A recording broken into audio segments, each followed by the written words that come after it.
coisa rápida, dica avoada, tá? Que tá bombando. Só hoje tem 9 carros aqui, 9.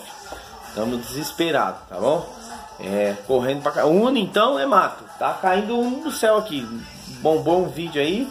Inclusive eu tô postando esse vídeo agora, porque eu já tenho que mandar o vídeo de um rapaz aqui que o Uno dele tá aqui também.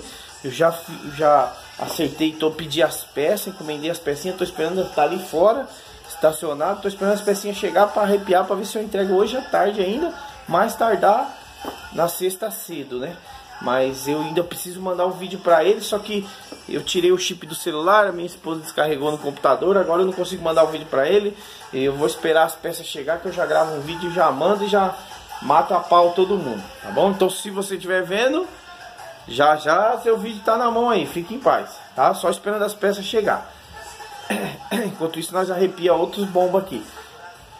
Dica especial aí.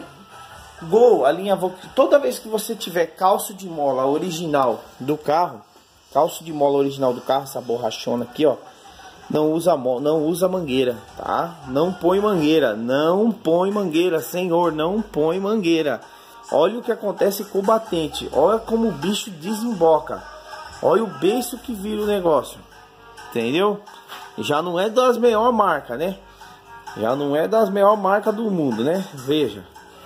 E ainda você coloca dessa marca que não é tão boa, e ele ainda com mangueira, ele tende a deformar todinho, tá? Ó o outro que eu já troquei, ó. Olha como ficou.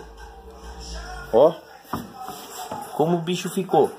Tá bom? Então dica top. Quando tiver calça original, meu, batata, desmontou, não tem mangueira, não coloca. Não coloca que vira esse siri na lata aí, beleza, pessoal? Fica com Deus, videozinho rápido aí. E tá saindo os vídeos. Fiquem calmos. Baixou, agora pra danar tudo. A fonte escangaiou, a bateria do notebook também danou. Estamos aqui na expectativa do rapaz trazer a bateria que a gente encomendou para voltar a operar, para pôr os vídeos para carregar. Valeu? Então vai um videozinho, dica aí, simples, rápida, tá?